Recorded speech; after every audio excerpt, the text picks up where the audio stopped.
नमस्कार सर, बहुत-बहुत स्वागत है आपका। नमस्कार अंजू जी। आपको और आपके दर्शकों को मेरी तरफ से नमस्कार।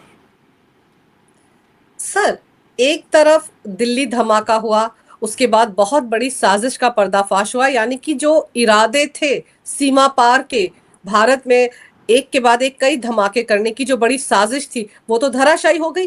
और अब जिस तरह से बाबरी नई तरीके से बनाई जा रही है पश्चिम बंगाल में, उसके बाद से पाकिस्तान भी इस मुद्दे को लेकर कूद रहा है। तो आपको कहीं कोई कनेक्शन लगता है दोनों के बीच में?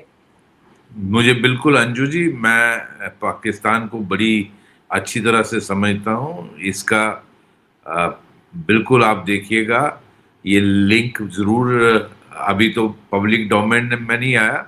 अल्टीमेटली उनका एक्चुअली मकसद ही यही रहता है। मैंने, जैसे आपने मेरा शायद ट्वीट भी देखा होगा, मैं इसीलिए वो कह रहा था कि पाकिस्तान जो आईएसआई और पाकिस्तान की आर्मी है ना, वो ऑब्सेस्ड है। जो 92 का इंसिडेंट हुआ, जो बाबरी मस्जिद डेमोलिशन, वो एक्चुअली उसको बार बार इस्तेमाल करते हैं रेडिकलाइज करने के लिए मुस्लिम यूथ को, पाकिस्तान में भी और इंडिया में भी। क्योंकि उनके पास कोई खास ऐसी चीज है नहीं, तो कैसे अपने लोगों को दिखाएंगे कि मुसलमानों पर अत्याचार। आपने देखा, जब भी आप पाकिस्तानियों से बात करिए, मुसलमानों पर अत्याचार हो रहा है, मुसल जबकि हकीकत उल्टी है। पाकिस्तान में खत्म हो गए हिंदू, वहां सिख खत्म हो गए। वहां आज जो जब पाकिस्तान बना था तो उस वक्त उनकी अच्छी, मतलब 25 से 30% लोग रहते थे वहां।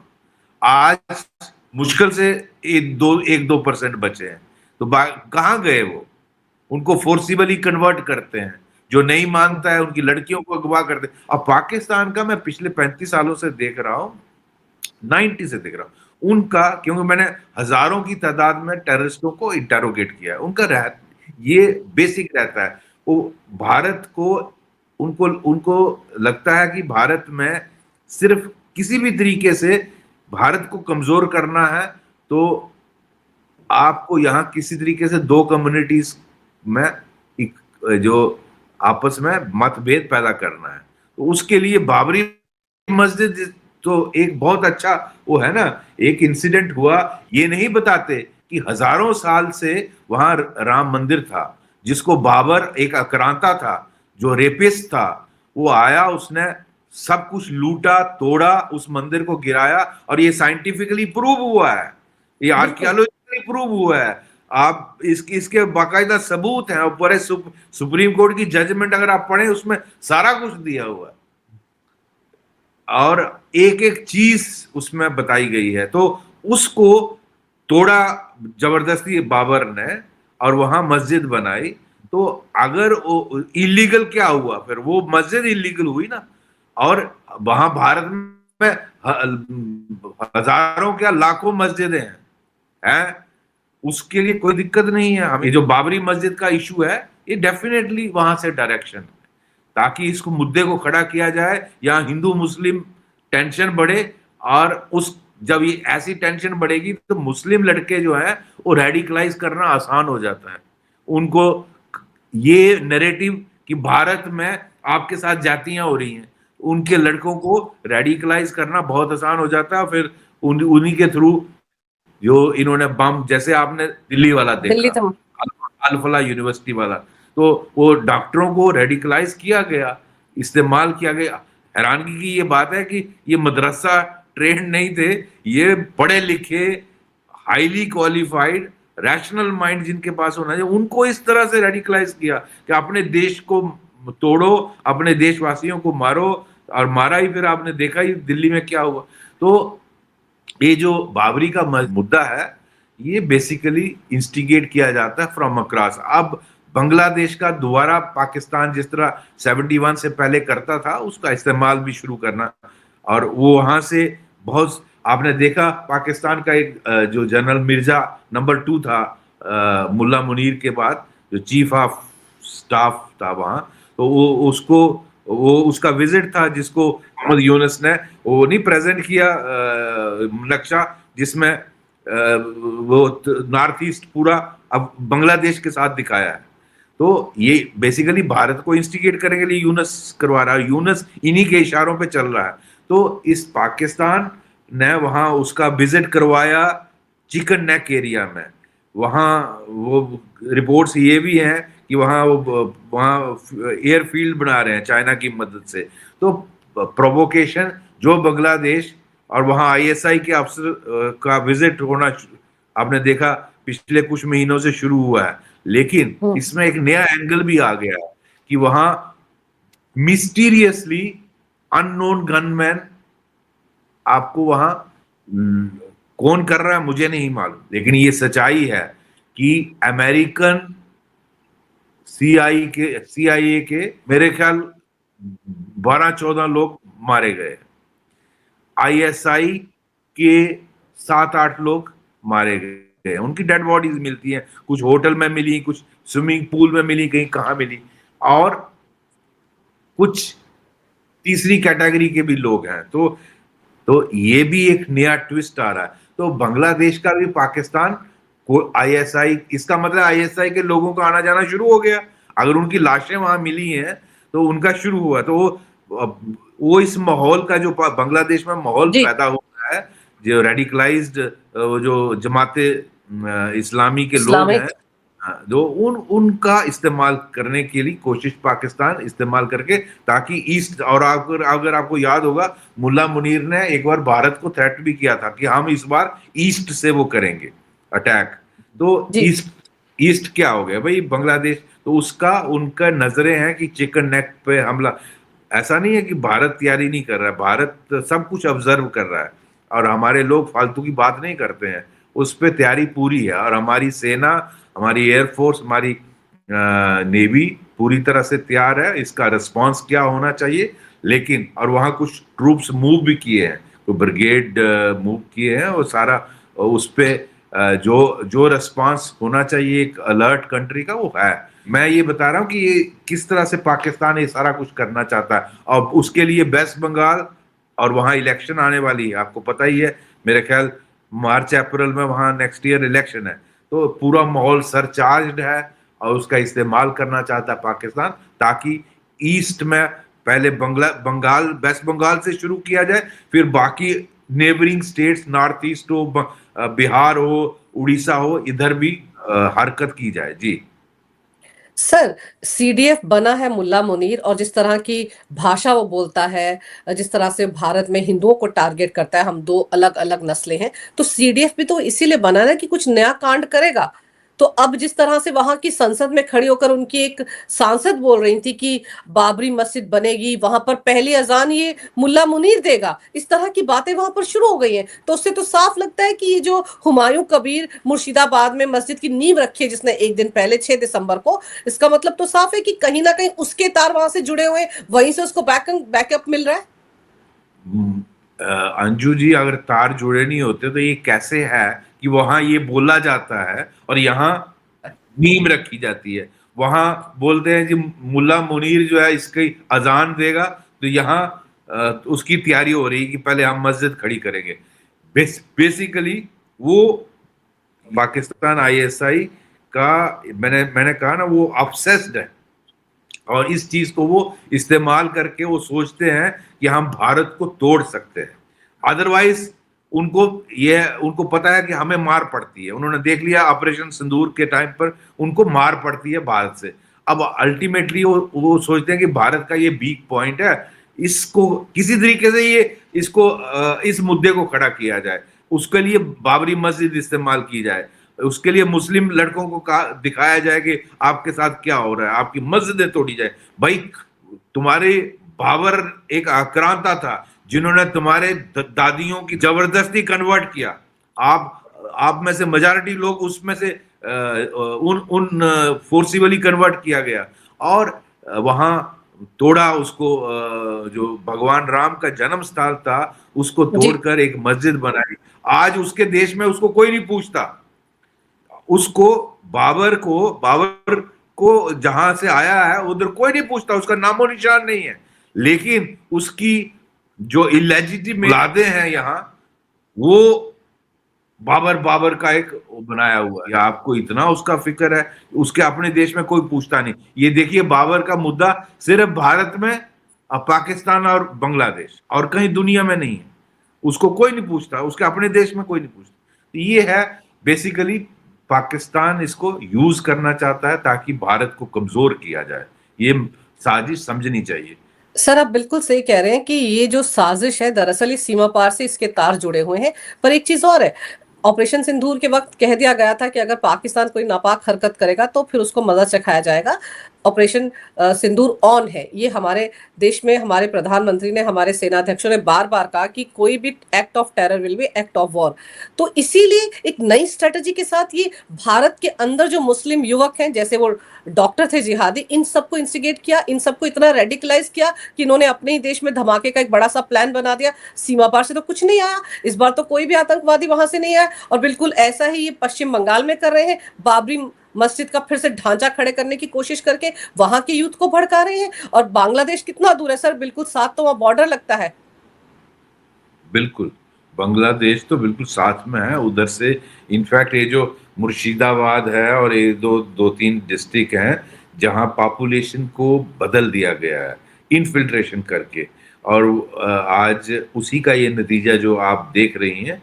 और इसमें अनफॉर्चुनेटली हमारे पिछले जो गवर्नमेंट्स रही हैं, स्टेट गवर्नमेंट्स रही हैं, चाहे वो कम्युनिस्ट की थी और उसके बाद ममता बनर्जी रही हैं, उन्होंने इसमें जो रोल प्ले करना था वो किया है। और उसी का उसको वोट बैंक बनाया गया। और आज भी बहुत सारा एरिया है जहां फेंसिंग नहीं है, उसका फायदा लेकर उठाकर ये लोग अंदर आते हैं, और वो जमीन फेंसिंग के लिए स्टेट गवर्नमेंट ने देनी है। ये मैंने जो सेंट्रल गवर्नमेंट की रिपोर्ट्स देखी उसके मुताबिक, तो वो नेचुरली जब तक स्टेट गवर्नमेंट लैंड आइडेंटिफाई नहीं करेगी तो सेंट्रल गवर्नमेंट बीएसएफ वहां फेंसिंग कैसे करेगी। तो ये उसी का फायदा लेकर ये लोग अंदर आते हैं, और इन्होंने डेमोग्राफी बदली है। और जो बॉर्डर के डिस्ट्रिक्ट्स हैं, खासकर जो बांग्लादेश से लगते हैं बिल्कुल, पर 24 परगना के दोनों, और ये मुर्शिदाबाद, ये सारे चार पांच हैं, मैं सबके नाम नहीं लेना चाहता। तो इनमें ये सारा डेमोग्राफी बदल के ये सारी हालात पैदा किए जा रहे हैं। अगर आपको याद होगा, इस बंगाल से ही सारा इंटेलेक्चुअल, जो चाहे आप इंडिपेंडेंस की मूवमेंट देखिए, हमारी जो उससे पहले देखिए, जो आपकी संस्कृति की एक मुहिम चली थी, सारा इंटेलेक्चुअल जो था वो बंगाल से आता था। अनफॉर्चुनेटली ये चीज जो आज हालात बन रहे हैं, ये भी बंगाल से शुरू हो रहा है। और यहां से ही आप देखिएगा, भगवान ना करे मेरे वर्ड्स सही हो, यहाँ चांसेस हैं, जिस तरह के हालात बन रहे हैं, अगर इसको प्रॉपरली हैंडल नहीं किया गया, it can lead to communal rioting. Communal rioting जब होती है, अगर आपको डायरेक्ट एक्शन डे याद होगा 46 का, 47 46 का, तो डायरेक्ट एक्शन डे बंगाल में ही हुआ था। और उसमें उस वक्त जो वहां का चीफ मिनिस्टर था सोहरावर्दी, उसने जिन्ना के कहने पे वहां मैसेकर करवाया था हिंदुओं का। और वहां आपने पिक्चर, इसमें पिक्चर भी आ गई है ना, आपने देखी होगी, बंगाल फाइल्स, तो उसमें ये सारा सिखारा दे। एक पाशा नाम का वो था बुचर हिंदू, फिर वो गया, जब उसने देखा कि इस तरह से हो रहा है, फिर उसने एक्शन शुरू किया और वो सारे हिंदू इकट्ठे किया, और फिर वो मुस्लिम्स का मैसेकर हुआ। तो वहां क्लासिकल, वहां राइट हुआ था, जहां पहले हिंदुओं को मारा गया, वो बहुत बहुत भयंकर देश था। हाँ, और फिर जब वो रिटेलिएट किए हिंदू, तो फिर मुस्लिम्स की वही हालत हुई। तो गांधी जी ने वहां फिर फास्ट ऑन टू डेथ किया था, अगर आपको याद होगा 46 का, तो 1946 का। तो ये जो बहुत बुरी हालात हुए, तो बंगाल ही एक्चुअली एक ऐसी जगह है जहां इस तरह के हालात बनते हैं। भगवान न करे दोबारा इस तरह की सिचुएशन पैदा हो जाए। और मुझे लगता है ये सारी इन्फिल्ट्रेशन करवा कर वहां डेमोग्राफी बदल के ऐसे हालात बनाने की कोशिश की जा रही है कि वहां से दोबारा कम्युनल सिचुएशन पैदा की जाए, जिसकी रिपरकशन पूरे कंट्री में हो सकती है। तो बिल्कुल यही चीज को एनकैश करने की कोशिश कर रहा है पाकिस्तान, मुल्ला मुनीर और पाकिस्तान की आईएसआई। और हमें सतर्क रहना है, हमारी इसमें पॉलिटिक्स नहीं देखना है। मेरी अपील रहेगी सभी पार्टियों को कि आप समझें कि दुश्मन की चाल क्या है। आप अपना पॉलिटिक्स जरूर खेलिए, लेकिन कंट्री को बर्बाद मत होने दीजिए। इस तरह की कम्युनल राइट्स हो गए, बंगाल में हुए, तो फिर उसका असर पूरे कंट्री पे होता है। तो उससे बिल्कुल हमें बच के रहना है, ये मेरी अपील। जी। सर, आप सोचिए कि फंडिंग भी तो कहीं से आ रही होगी ना, जैसे इनको फंडिंग आई जिहादी डॉक्टरों को, वैसे इनको भी तो आई होगी। आप देखो इतनी सारी ईंटें अचानक से कहीं से आ गई, कैसे साइकिलों पर सिर पर रखकर ईंटें लेकर वहां पर पहुंच रहे थे लोग। और वहां की पुलिस ने क्या किया सर? कोई एक्शन नहीं लिया, बल्कि वो हुमायूं कबीर टीएमसी से था, बाहर बाद में उसको निलंबित किया गया, लेकिन वो तो यही कहता फिर रहा था ना कि पुलिस प्रशासन का पूरा सहयोग है। तो वहां कह पर रहा था पुलिस को तो कोई एक्शन लेना चाहिए था ना सर? बिल्कुल लेना चाहिए था। मैंने मीडिया में देखा, उसके स्टेटमेंट देखे, वो बोल रहा था मीडिया में कि मुझे बंगाल पुलिस और बंगाल जो एडमिनिस्ट्रेशन है उसका साथ है, मुझे उनकी सपोर्ट मिली है। और हाई कोर्ट ने मना कर दिया कि उसकी अपनी जमीन है, पैसे वो खर्च कर रहा है, वो मस्जिद बना रहा है, तो हम इसमें इंटरवीन नहीं करेंगे। तो ये हाई कोर्ट का स्टैंड देख के और इनकरेज हो गया। तो उससे डेफिनेटली उसके पीछे कोई है, कि ऐसा नहीं है कि ये वो अकेला कर रहा है। और फंडिंग के बगैर ये काम होते नहीं है। अगर आपने बाबरी मस्जिद बनानी है तो उसमें फिर करोड़ों रुपए लगते हैं, ऐसे नहीं होता है। तो उसकी इस मुद्दे को खड़ा करने के लिए जो फंडिंग है वो डेफिनेटली प्रॉमिस की गई है, उसके पीछे कोई है। और ये सिर्फ उस अकेले आदमी का काम नहीं है। और जो रोल मेरा ये मानना है वहां की एडमिनिस्ट्रेशन को प्ले करना चाहिए था। आफ्टर ऑल लोग आ रहे थे, उनको रोकना चाहिए था। आपने एक मुद्दा एक वहां खड़ा कर दिया, अल्टीमेटली इसका असर बहुत बुरा बंगाल में तो पड़ेगा ही, पूरे देश में पड़ेगा। तो अगर आज 500 साल के बाद भी आज भी बाबर के नाम पर आप मस्जिद बनाएं। अब मस्जिद है यहाँ भारत में, लाखों मस्जिदें हैं, हर मोहल्ले में मस्जिद है। तो बिल्कुल मस्जिद बनाने में मनाही नहीं है, लेकिन बाबर के नाम पर उस वो एक इशू है जिसको जो बेसिकली हर्ट करता है कंट्री को। बाबरी मस्जिद जो है वो नाम जो है वो एक मुद्दा बनाने की कोशिश की जा रही है, और वो इलेक्शन में बहुत बड़ा मुद्दा बनेगा।